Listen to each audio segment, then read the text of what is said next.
Este libro, y no quiero hablar demasiado, este libro vale la pena leerlo, entonces para eso me han invitado aquí en la. Creo que vale la pena leerlo porque aporta mucho a la historia de educación Alicante, nos ayuda a conocer mejor nuestro pasado, pero además invita, y esa es otra virtud, la segunda virtud que creo que muy destacable del libro, nos invita a meditar sobre algunos elementos de mucha actualidad. Es un libro de historia, pero es un libro también de mucha actualidad. Como decía Miguel Parra en el prólogo de la primera edición, es un libro oportuno. Lo era oportuno en 1997, cuando se editó por primera vez, y sigue siendo oportuno en 2008.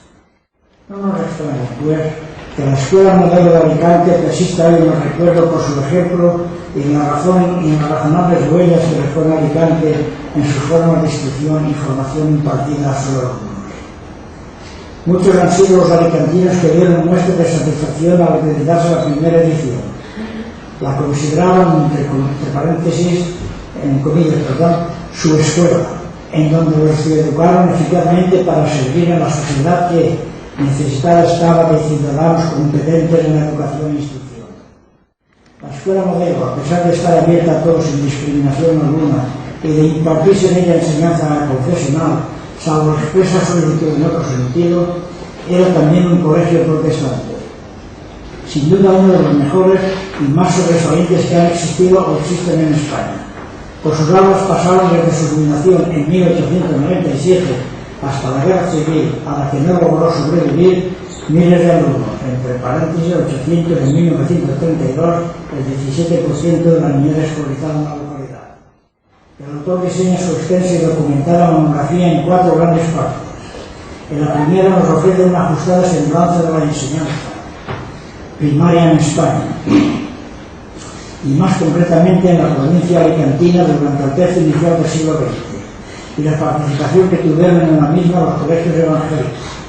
En una segunda parte se centra en la institución de referencia, sus inicios, desarrollo, consolidación y clausura, así como también en la financiación y administración del centro, los planes de estudio del mismo, textos utilizados en las instalaciones de que dispuso, un céntrico inmueble formado por 3 edificios y sus dependencias anejas. La parte tercera del autor la reserva profesor y alumnado.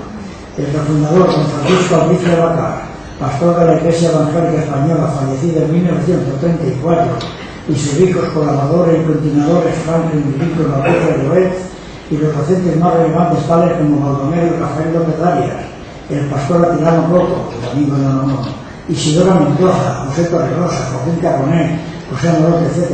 Todos ellos distinguidos de docentes dentro y fuera del ámbito local, a los alumnos más notorios, los que figurarán no poco de argentinos ilustres, Gastón Castellón, Francisco Jiménez de León, Julio Sánchez. La parte final la reserva la Escuela Moderna, desglosada en la anterior en 1901, creada por los hermanos López Arias y también de larga y fructífera andadura. El libro se cierra con un centenar de páginas que contienen selectos apéndices, las 7 muy emotivas cartas dirigidas por el pastor Coco a su esposa e hijito desde la cárcel de Salamanca en agosto de 1936, poco antes de ser fusilado. El propio Franklin dijo: hay que forjar hombres que sepan gobernarse a sí mismos y que puedan dominar el mundo, viviendo para el bien, volviendo a la vida normal, al respeto, a la solidaridad, al trabajo, a la sencillez, a la vida moral.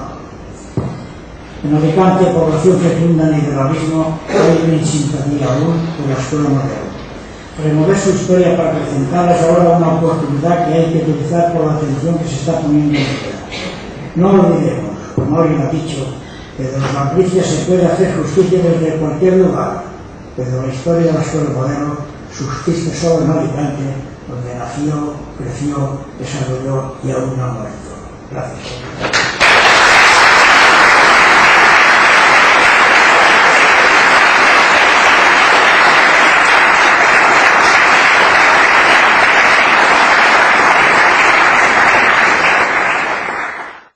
Para mí es una enorme alegría ver esa sala llena. Yo he de decir que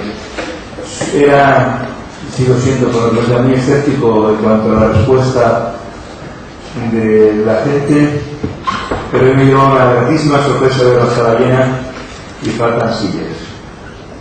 Eso indica que la escuela modelo, como bien decía el autor al final de su parlamento, no ha muerto. Derribaron los muros con sus piedras, edificaron otras cosas. Parte de las piedras de la escuela modelo están en la colegiata de la catedral de San Nicolás.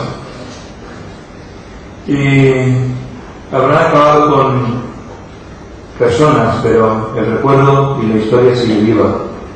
Y aquí delante tenemos personas que en tiempos jóvenes participaron de esa historia y siguen entre nosotros. Detrás de la escuela, como propietario del edificio, figuraba la Iglesia Metodista Norteamericana. Esto fue una estratagema que encontró don Francisco Albricias cuando, en los tiempos de la dictadura de Primo de Rivera, sospechó que podrían incautar el edificio, y entonces aquellos hermanos de la Iglesia Metodista Norteamericana que apoyaban económicamente el sostenimiento de la Iglesia les pidió que figuraran como propietarios del edificio. Y si bien en ese momento no hizo falta aprovechar esa donación o ese nombre de propiedad, años más tarde sí hizo falta recordar que el edificio pertenecía a la Iglesia Metodista de los Estados Unidos. Era una iglesia pequeña, pero mantuvo una escuela que albergó casi 1 millar de alumnos en el momento de máxima matriculación. No se corresponde el número de personas que sostenían la iglesia con la obra que llevaban. Quiere decir que mucha gente confiaba en ellos, porque le dieron crédito a lo que estaban haciendo. Desde el año 39, que terminó la Guerra Civil Española, hasta el año 1960, que se hizo el acto protocolario de venta del local ya incautado, en esos 20 y muchos años hubo un silencio absoluto sobre lo que fue la escuela modelo en Alicante. Incluso en el momento en el que se hizo el acto protocolario de la venta, fue por las presiones de las iglesias extranjeras, americanas sobre todo, que venían diciendo: este solar es nuestro. El ayuntamiento sabía muy bien que no lo era, que era un papel, pero el papel estaba en ley.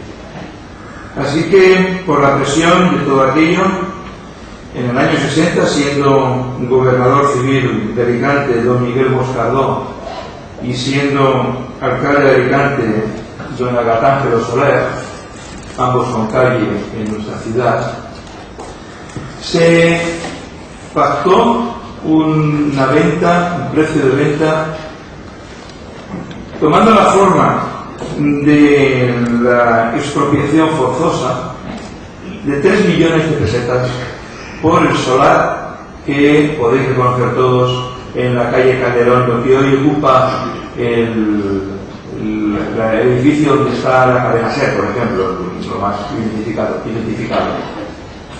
3 millones de pesetas, es decir, que en ese momento, en el año 60, representaba 1/3 del valor de tasación de aquel solar.